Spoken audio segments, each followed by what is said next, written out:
কেমন লাগবে যদি সামনের 7 দিনে তোমার পুরো জীবন বদলে যায়? ভালোই লাগবে, তাই না? ঠিক এরকমই ভালো লাগা কাজ করবে আমার এই ভিডিওটি দেখার পর, কারণ সামনে কয়েক মিনিটের মধ্যে আমি তোমাকে এরকম 5টি কৌশলের কথা বলবো, যা থেকে অনেক দুর্বল লোক এবং অনেক কম বুদ্ধিমান লোকও সামনের 7 দিনে, হ্যাঁ শুধুমাত্র সামনের 7 দিনে নিজেকে পুরোপুরিভাবে বদলে নিতে পারবে। এই পৃথিবীতে কোনো মানুষের ভ্যালু ততক্ষণ কেউ দেয় না যতক্ষণ না সে অনেক মূল্যবান কেউ হয়।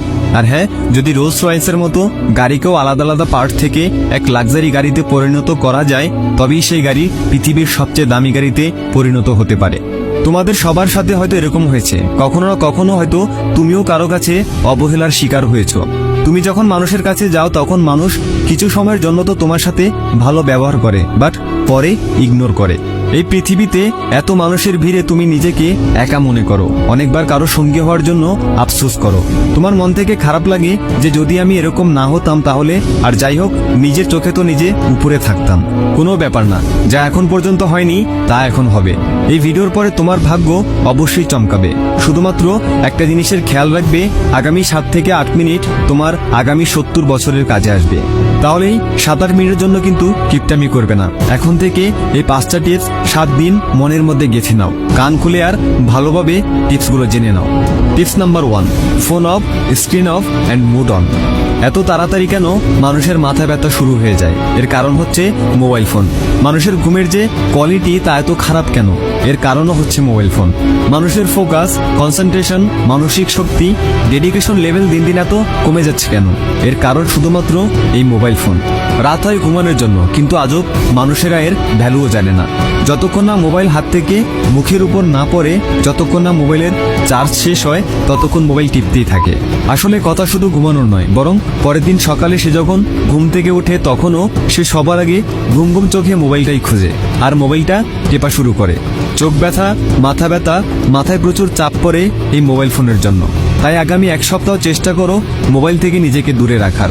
তারপরে দেখো তোমার কাজও হবে, পড়াশোনা হবে, নিজের হেলথও ভালো থাকবে। Tips number 2, no fap. আমি এটা নিয়ে আসলে কমই কথা বলি, কারণ আমি বারবার এসব জিনিসকে গোপন করতে পারবো না। আমি জানি তোমাদের মধ্যে অনেকে আছো যারা এখন স্টুডেন্ট, যাদের এখন 12 বয়স।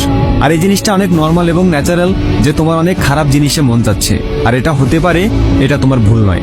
কারণ এই বয়সে অনেক কিছু আমাদের মাথায় আসে, অনেক খারাপ চিন্তাভাবনা আমাদের মাথায় ঘুরপাক খায়। তবে ভুল হবে এটাই যে যদি তুমি এটাকে এখনো কন্ট্রোল না করো, আর ওই খারাপ অভ্যাসটাকে তুমি সুযোগ দিচ্ছ, আর এতে তুমি আসক্ত হয়ে যাচ্ছ। তুমি হয়তো বুঝতে পারছো যে আমি কিসের কথা বলছি। তুমি ঘুমাতে পারছো না, রাত গভীর হয়, তোমার ফোন স্ক্রিন জেগে থাকে, তুমিও জেগে থাকো, অনেকেই জেগে থাকে। কি দেখো জেগে জেগে আর কি করো সেটা বলার অপেক্ষা রাখে না। হ্যাঁ, বলতে পারো যে মাঝে মাঝে, তবে দেখছো ঠিকই আর খারাপ জিনিস দিয়ে মাথা ভরে রেখেছ। তাহলে বন্ধু, আমি দুঃখিত, সামনে তোমার জীবন অনেক কঠিন হতে চলছে। আর এখন বলতেছি সেটা কিভাবে। তোমার এক জায়গায় 10 থেকে 15 মিনিটের বেশি মন টিকবে না, আর কখনোই তোমার মনের মধ্যে ভালো জিনিস আসবে না। কখনো কোনো মেয়ে যদি পাশ দিয়ে যায় তখন তার দিকে খারাপ নজর থাকবে, কিন্তু পরে তুমি সব বুঝতে পারবে, কিন্তু লজ্জায় তোমার মাথা কাটা যাবে, মরে যেতে ইচ্ছে করবে। আর এর ফলে ধীরে ধীরে তোমার চেহারার উজ্জ্বলতা কমে যাবে। নিজের চোখে নিজেকে 25 বছরের জায়গায় 50 বছরের মতো লাগবে। আর সব জায়গায় নিজেকে খাপ খাওয়াতে অনেক কষ্ট হবে। না জীবনে ভালো কিছু করতে পারবে, আর না ভালো কিছু হতে পারবে। আর পরে পুরো জীবন আফসোস করতে করতে কেটে যাবে। এই জন্য এসব জিনিস যত তাড়াতাড়ি ছেড়ে দেওয়া যায় ততই তোমার জন্য আর তোমার শরীরের জন্য ভালো। আগামী 1 সপ্তাহ এসব কিছু ভালোভাবে মেনটেন করতে হবে। তাই এটাকে এখন থেকে বন্ধ করো আর জীবনকে ভালো একটা রুটিনের মধ্যে আবদ্ধ করে নাও, আর এটাই হবে তোমার জন্য সঠিক সিদ্ধান্ত। Tips number 3, practice your time management skill. মানুষের সময় খারাপ দেয় শুধুমাত্র এই জন্য কারণ সঠিক সময়ে নিজের কাজ শেষ করতে পারে না, বরং ওটাকে টেনে টেনে আরো ডিফিকাল্ট করে ফেলে। আর যখন পেছনে ফিরে তাকায় তখন কাজের পাহাড় হয়ে যায়। আর এতটাই কাজ জমে থাকে যে মানুষ সেই কাজের প্রেসারে ধীরে ধীরে ধ্বংস হওয়া শুরু করে। পৃথিবীর সব স্কিল একদিকে, আর সময়কে সঠিকভাবে মেনটেন করার স্কিল একদিকে। আমি তোমাকে বলে দিচ্ছি, একজন স্টুডেন্ট কেন ফেল করে? কারণ সে টাইম ম্যানেজ করতে জানে না। কেন একজন এমপ্লয় চাকরি থেকে আউটডেটেড হয়? কারণ সে তার টাইমকে ভালোভাবে ম্যানেজ করতে পারে না। একজন ছেলে কেন বেকার থেকে যায়? কারণ সময় যখন ছিল হয়তো সে ওই টাইমের সুযোগ নেয়নি। টাইম ম্যানেজমেন্ট একটা এরকম স্কিল, এটা যদি কারো কাছে থাকে তাহলে সে মানুষটা কত কিছুই না করতে পারে। আগামী এক সপ্তাহে আরেকটা ছোট শর্ত হলো টাইম ম্যানেজ করা শুরু করো। আর এটা কিভাবে করবে তাও আমি বলে দিচ্ছি। প্রথমে 2টা টাইম ফিক্সড করো, রাতে তাড়াতাড়ি শোবার আর সকালে তাড়াতাড়ি ওঠার। প্রথম প্রক্রিয়াটা ফলো করো, এতে তোমার এনার্জি হবে তা থেকে। তারপর সকালে যখনই ঘুম থেকে উঠবে 5টা 6টা 7টা বাজে উঠে ফ্রেশ হও এবং নাস্তা করে নাও। এরপর যত ডিফিকাল্ট এবং ইম্পর্টেন্ট কাজ আছে সকাল 8টা থেকে 12টার মধ্যে শেষ করো। যা মানুষ পুরো দিনও করতে পারে না তাও 4 ঘন্টায় করতে পারবে, কারণ তোমার মন এবং মাইন্ড একদম ফ্রেশ থাকবে, যার জন্য তোমার কাজ অনেক তাড়াতাড়ি হবে। টাইম মতো কাজ শেষ করা অথবা টাইমের আগে কাজকে শেষ করে ফেলা, একেই তো গুড টাইম ম্যানেজমেন্ট বলে।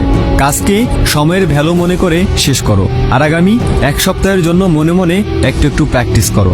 আস্তে আস্তে তুমি বুঝতে পারবে যে সব কাজ শেষ হওয়ার পর তোমার জন্য অনেক ভালো সময় রয়ে গেছে, আর শুধুমাত্র এই পয়েন্টের জন্য তোমার সময় ভালো হওয়া শুরু করবে। টিপস নাম্বার 4, কিল ওভার থিঙ্কিং। মানুষের জীবনকে দোজক বানানোর 7টা নেগেটিভ শক্তি থাকে, এটা নিয়ে পরে একটা ভিডিও বানাবো। কিন্তু ওই 7টা জিনিসের মধ্যে একটা হচ্ছে ওভার থিঙ্কিং, মানে অনেক বেশি চিন্তা করা। অনেক বেশি চিন্তা করার ফলে অনেকবার যখন আসলে চিন্তা করার সময় আসে তখন মানুষ চিন্তা করতে পারে না, এমনকি তখন মাথা কাজ করা বন্ধ করে দেয়। আর যখনই এরকম হবে তখন মানুষ কষ্টের মধ্যেই থাকবে। জানি এটা থেকে বের হওয়া অতটা সহজ নয়, বাট সম্ভব। শুধুমাত্র একটা কথা নিজেকে বলো যে যা হবে তা দেখা যাবে, যার শব্দের এই সেন্টেন্স। সত্যি বলছি, একজন মানুষের পুরো লাইফ টেনশন ফ্রি করে দেবে। আর যখন আমরা জানি যে যত বেশি চিন্তা করবে তার থেকে 80% কখনো হয়ই না, তাহলে ফালতু চিন্তা কেন করবে? তো বন্ধুরা, বেশি চিন্তা করার এই অভ্যাসকে বন্ধ করো, তা না হলে এটা তোমাকে শেষ করে দিবে। Tips number 5, zero thought practice করো। সবচেয়ে বড় কথা হলো আমি নিজে এর প্রমাণ পেয়েছি।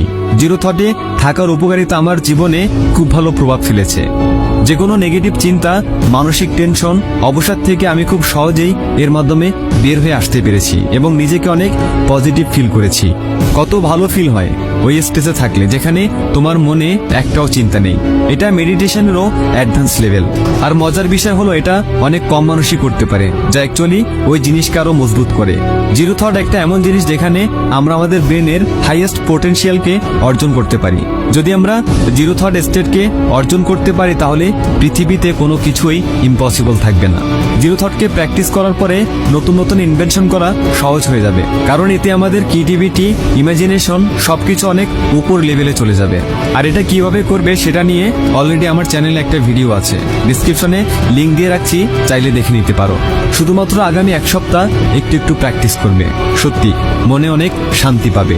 জীবনে যা চাও সবকিছু আস্তে আস্তে পেতে শুরু করবে। আশা করছি আগামী এক সপ্তাহ পরে আমি এরকম কিছু সুন্দর কমেন্ট পাবো যে আপনার ভিডিও দেখার পর আজ এক সপ্তাহ হলো আমার জীবনে অনেক সুন্দর চেঞ্জ আসছে, আর এটাকে আমি কন্টিনিউ চালিয়ে যাব। তো বন্ধুরা, ভিডিওটি ভালো লাগলে লাইক, কমেন্ট ও শেয়ার করতে ভুলবে না। Thanks for watching.